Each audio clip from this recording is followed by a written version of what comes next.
Bonjour. Alors aujourd'hui justement, on avait envie de vous parler des familles recomposées et Oui. surtout du défi de Mmh. recomposer une famille. Alors pour ceux qui ne connaissent pas, nous sommes Valérie Claes et Yves Nassar. Nous sommes médiateurs et coachs de couple et ensemble justement nous accompagnons les couples en difficulté. Que ce soit des couples qui ont envie de remettre une dynamique positive dans leur vie de couple et qui donc sont prêts à se réinventer, Mmh. ou alors les couples qui décident de se séparer mais qui veulent surtout pouvoir le faire sans se déchirer. Alors c'est vrai que quand on décide de se mettre en couple avec un nouveau compagnon, une nouvelle compagne, on pense, et surtout quand on recompose quelque part, on avait déjà une famille avant, on se dit que l'amour, l'amour peut tout. Oui. On pense que parce qu'on s'aime, tout va aller. Et en fait, pour ceux d'ailleurs qui sont déjà en famille recomposée, vous savez que c'est loin d'être évident et que recomposer, c'est un véritable défi. Mais oui, parce que dans la plupart des cas, en fait, le nouveau couple va être confronté à une situation où il y aura déjà des Oui, enfants tout à fait, préexistants, absolument.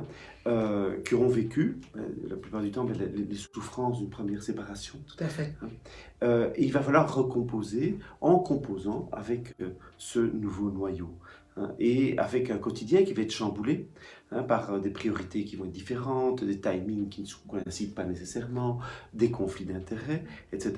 Et puis par-dessus tout, chaque membre de ce nouveau noyau familial va devoir trouver sa place, en fait, qui va être nécessairement différente de celle qu'il connaissait dans l'ancienne famille. Tout à fait. Et donc, c'est vrai que on se rend compte vraiment, on peut essayer de mettre toutes les chances de votre côté pour que ça fonctionne.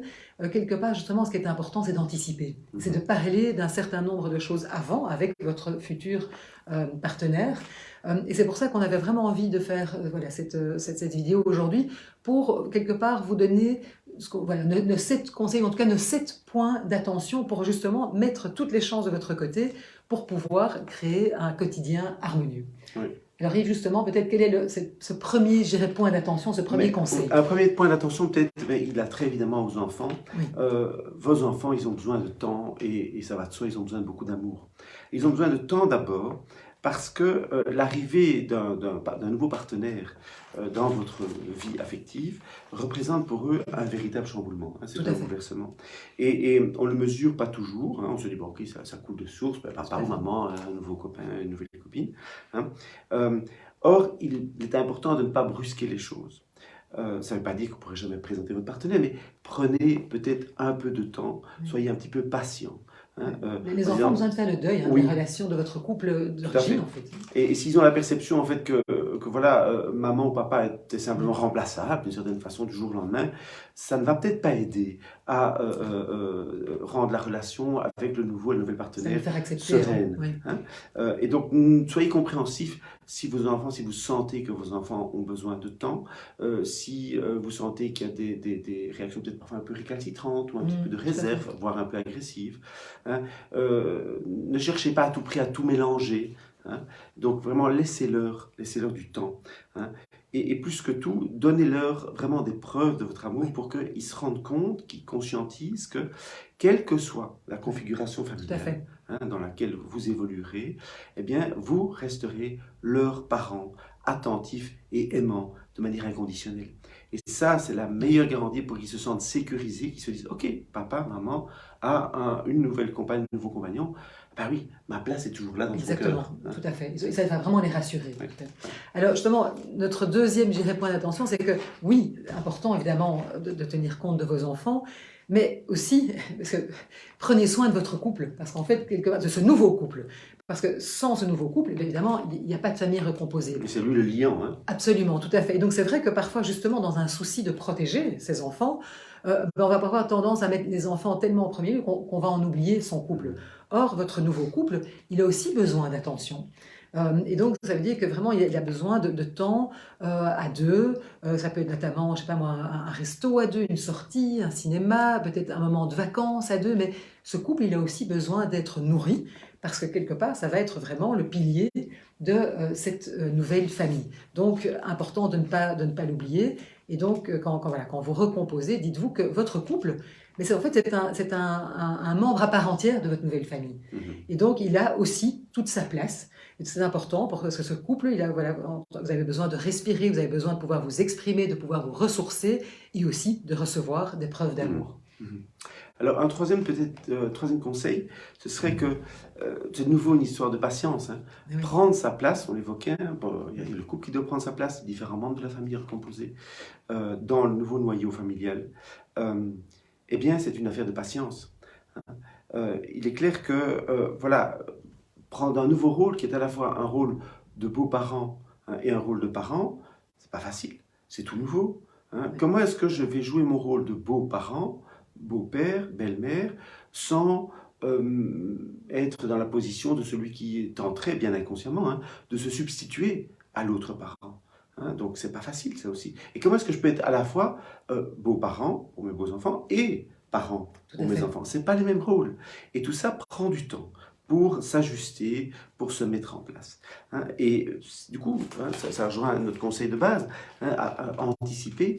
Prenez le temps d'en discuter avec votre nouveau conjoint, ou compagnon, ou compagne, pour sentir ses peurs, ses appréhensions, les points de blocage, là où vous n'êtes peut-être pas attendu, les points où vous dites, ok, ça c'est plutôt mon territoire réservé, etc.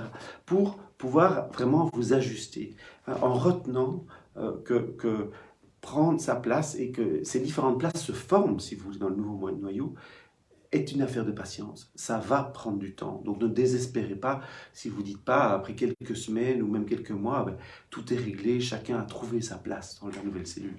Tout à fait. Donc, comme le dit très bien Yves, quand on parle de rôle, justement, c'est important de pouvoir définir finalement le rôle que vous allez chacun prendre dans ce nouveau foyer. Parce que il y a toute une palette en fait. Vous pouvez soit être vraiment avoir un rôle, je dirais, une posture quasi parentale, sans bien entendu vous substituer à l'autre s'il y a un papa ou une maman qui sont déjà là, ou vous pouvez être dans un investissement minimum. Mais ce qui est important, et là on le voit beaucoup nous dans nos consultations, c'est que c'est important d'en parler avant pour dire, mais en fait, quelle est la place que j'ai envie de donner à l'autre et quelle est la place que je suis prêt à prendre, parce que c'est parfois là justement qu'il peut y avoir des ajustements nécessaires et en fait des malentendus énormes où l'un pourrait se dire mais moi en fait j'attendais de toi que quelque part tu t'investisses très fort dans la relation avec mes enfants, que c'est toi qui fasses les navettes, qui t'occupes de leurs activités parascolaires, l'éducation. Alors que lui dit, attends, mais non, moi, j'ai peut-être d'autres projets. Et donc, moi, je suis là, je suis très contente de passer des moments privilégiés avec vous, mais pas de prendre ce rôle-là. Donc, c'est vraiment important aussi d'en parler et de se dire quelle est la place que je suis prête à prendre et quelle est celle que je suis prête à laisser. Oui. Et ça, c'est quelque chose qui se discute, et franchement, en amont, et que vous vraiment puissiez faire aussi part de vos craintes, de ce qui est peut-être de vos besoins, de manière à ce que ça n'arrive pas devant les enfants, parce que c'est là qu'on pourrait vraiment se retrouver en porte-à-faux. Ouais. Alors, on va parler argent. Oui, c'est peut-être pas très glamour. C'est vrai que c'est pas très glamour de parler argent, surtout au début d'une nouvelle relation. Alors, c'est déjà important dans un couple, premier couple si vous voulez, mais a fortiori dans le couple où il y a recomposition. Pourquoi? Parce que il y a des enfants, comme on disait, qui étaient les enfants du premier couple, par exemple, et donc la question est encore plus pertinente. Et donc c'est important d'en parler assez vite, à un moment, pour dire, ok, mais qu'est-ce qu'on met en commun au niveau financier? Qu'est-ce qu'on décide de gérer séparément? Certains couples choisissent par exemple de gérer séparément toutes les dépenses relatives aux enfants, ce qu'on appelle les frais spécifiques aux enfants, les frais de vêtements, les frais d'études, les frais médicaux. D'autres disent on va faire pour commun. Mais il y a toutes les nuances. Pensez par exemple aux frais d'alimentation. Vos enfants, des grands ados, des petits-enfants, ça ne consomme pas la même chose. Ils ne sont peut-être pas présents le même nombre de jours par mois dans votre foyer. Et si on n'en parle pas, de dire, ok, qui contribue, comment, par exemple, à ces frais d'alimentation, très vite, il peut y avoir des malentendus et puis des tensions.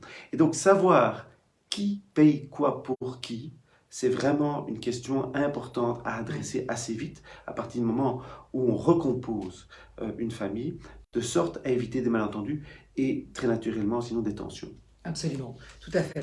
Alors, je dirais un sixième point d'attention, c'est vraiment de se dire, mais au fond, quelles vont être nos règles de vivre ensemble pour cette nouvelle famille, cette recomposition. Et donc, c'est vrai que quelque part, on a envie de vous inviter à établir un peu une charte familiale qui sera vraiment, qui va être propre à votre nouvelle famille.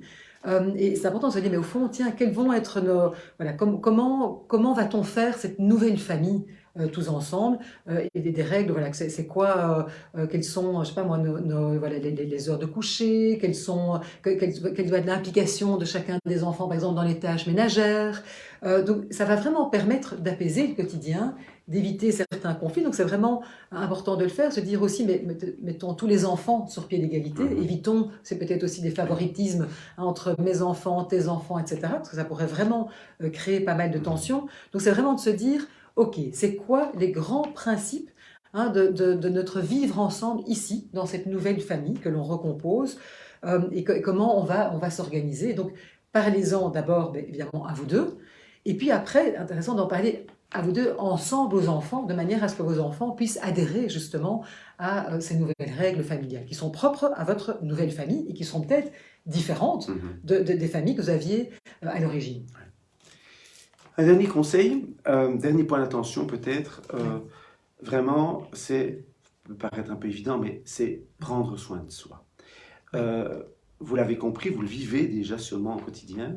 Recomposer une famille, c'est un véritable challenge et qui demande énormément d'énergie. Donc c'est tant émotionnellement que physiquement, c'est vraiment quelque chose qui prend beaucoup d'énergie. Et du coup, on a envie de vous dire, d'abord dans tout ce que vous allez vivre là, c'est de vous reconnecter chaque fois à vous-même en disant, est-ce que je suis dans ma cohérence? Est-ce que ça me paraît être juste ce qui se passe, ce que je vis? C'est chaque fois vous reconnecter d'abord à vous-même quand vous vivez quelque chose de difficile. Et puis, plus encore, peut-être de prendre soin de vous, de pratiquer une activité physique, ou en tout cas quelque chose qui vous fait du bien, de continuer à avoir d'autres personnes, des amis, d'autres membres de la famille, de sorte voilà, à garder votre cercle bien large. Et c'est vrai que c'est une belle expérience et c'est une belle source d'évolution personnelle, de recomposer, parce que c'est un superbe challenge. Mais prenez soin de vous parce qu'il est énergivore ce challenge. Tout à fait. Et donc, vous voyez, vraiment recomposer une famille, c'est un défi. Et nous, on le voit beaucoup dans nos consultations, c'est pas toujours facile. Comme on le disait, ce qui est important, c'est vraiment de pouvoir anticiper. Et donc, c'est vrai que ça peut être une très très belle aventure, mais pas toujours évident. Là, nous, on le voit tous les jours en consultation. Et c'est vrai que ça va vous demander beaucoup d'ouverture, un important travail sur vous aussi, parce que c'est très challengeant. Ça va vous demander beaucoup de générosité, beaucoup de tolérance. Et donc, voilà. Mais ça peut être aussi une très belle aventure. Donc, on a envie de vous dire, ne brûlez pas les étapes. Ça, c'est important. Et puis surtout, si vous vous retrouvez justement face à des difficultés, parce que vous êtes déjà en famille recomposée, ou que vous pensez à un moment vous installer avec votre partenaire, ses enfants, etc., et que vous vous posez des questions, mais surtout, on a envie de vous dire, ne restez pas seul, justement, face peut-être à ces difficultés, à ces questions, et surtout, contactez-nous. Et voilà, on propose toujours des séances découvertes, sans engagement, et donc c'est vraiment l'occasion de pouvoir amener justement ce qui vous peut être difficile pour vous, vos interrogations, peut-être ce dont vous n'osez peut-être pas parler à l'autre, et on verra comment on peut vraiment vous accompagner concrètement. En tout cas, merci beaucoup, et à très bientôt.